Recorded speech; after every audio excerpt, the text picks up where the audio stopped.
नमस्कार दोस्तों, मैं एक बार फिर हाजिर हूँ एसपीटी न्यूज की खास खबरों के साथ। पेश है 16 अक्टूबर 2025 गुरुवार शाम 7:15 बजे राजस्थान के विभिन्न शहरों की 15 बड़ी खबरें। रेल मंत्री अश्विनी वैष्णव ने खातीपुरा रेलवे स्टेशन पर सौगात दी। जयपुर असावरा अहमदाबाद ट्रेन में एसी कोच यात्रियों के लिए कंबल कवर देने की शुरुआत हुई है। उत्तर पश्चिमी रेलवे के 65 छोटे और मध्यम स्टेशनों पर यात्री सुविधाओं को भी समर्पित किया। इस दौरान सांसद मंजू शर्मा, राज्यसभा सांसद घनश्याम तिवाड़ी, विधायक कैलाश वर्मा खातीपुरा स्टेशन पर मौजूद रहे। रेल मंत्री अश्विनी वैष्णव ने संबोधित करते हुए कहा कि रेलवे में लगातार बदलाव हो रहा है। आज जयपुर से एसी कोच यात्रियों के लिए कंबल कवर की शुरुआत की। आज से पहले यात्रियों को गंदे कंबल बिना कवर के मिलते थे, लेकिन अब ट्रेनों में कवर वाले कंबल दिए जाएंगे। जयपुर से जैसलमेर जाने वाली जिस चलती स्लीपर बस में आग लगी थी, उस बस के स्ट्रेचर में कई तरह की खामियां थी। मॉडिफाई करने की वजह से बस से बाहर निकलने के रास्ते ही नहीं बचे थे। संकरी गली बना दी गई, ना इमरजेंसी गेट था, ना ही वायरिंग सही थी।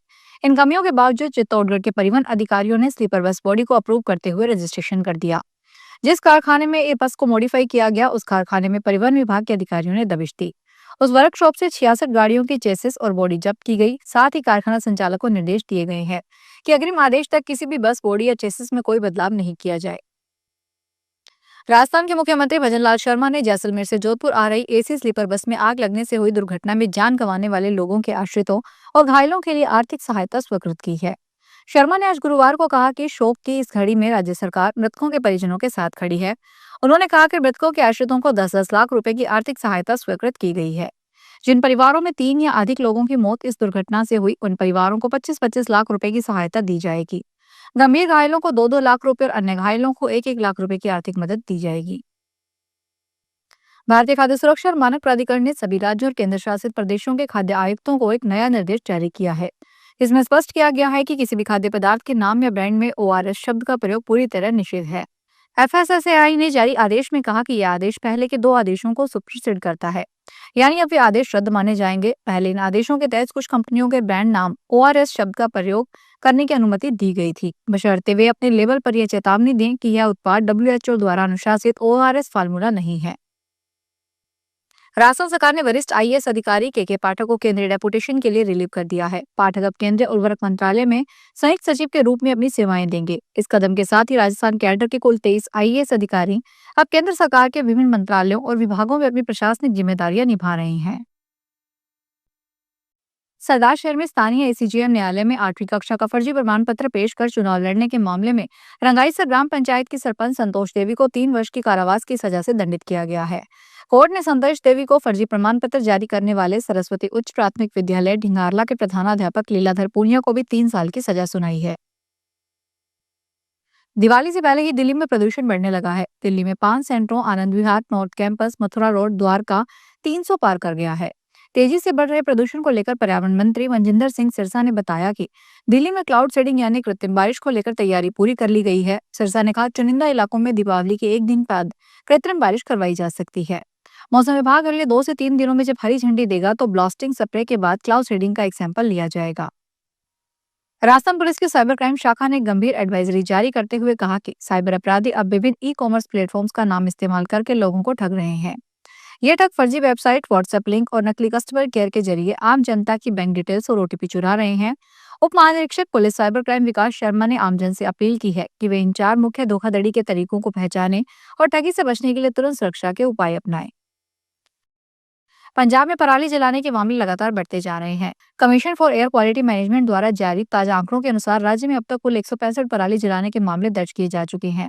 अमृतसर जिला इस बार पराली जलाने के मामले में सबसे आगे रहा, वहां 68 मामले दर्ज किए गए हैं। इसके बाद तरन में 47, पटियाला में 11 और फिरोजपुर में 6 मामले सामने आए हैं, जबकि कुछ जिलों जैसे मोगा, मुक्तसर, रूपनगर और पठानकोट में अब तक एक भी घटना की सूचना नहीं मिली है।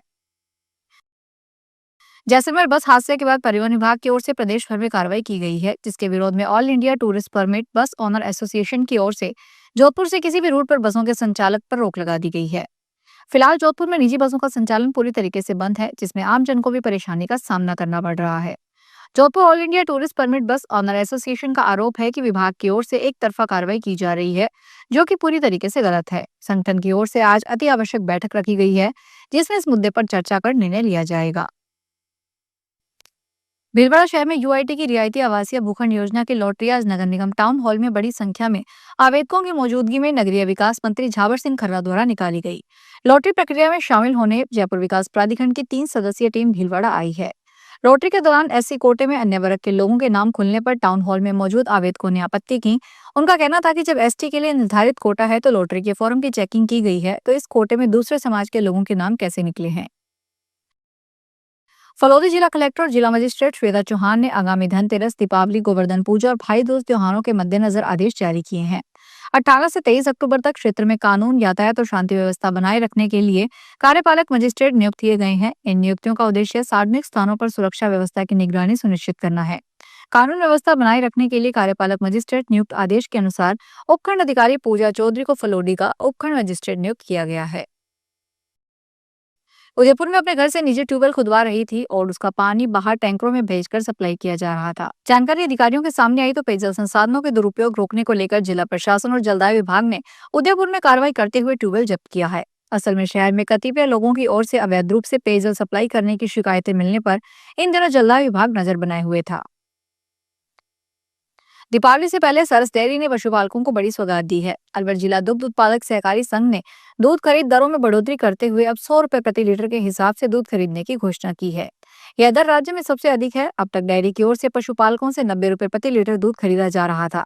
साथ ही मुख्यमंत्री दुग्ध उत्पादक संबल योजना के तहत 5 रुपए प्रति लीटर का अतिरिक्त भुगतान किया जाता था, लेकिन अब इस दर में संशोधन करते हुए सरस डेयरी ने 95 रुपए प्रति लीटर और 5 रुपए सीएम संबल योजना के रूप में जोड़कर कुल 100 रुपए प्रति लीटर का भुगतान तय किया है। श्रीगंगानगर की नई धान मंडी में 18 अक्टूबर शनिवार से 21 अक्टूबर मंगलवार तक दीपावली अवकाश के चलते पूर्ण कृषि जिंसों की बोली बंद रहेगी।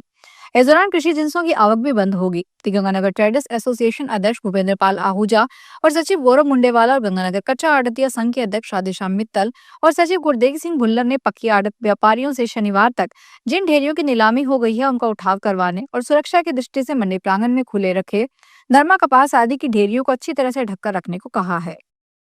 फिलहाल इस बुलेटिन में इतना ही, फिर हाजिर होंगे बड़ी खबरों के साथ।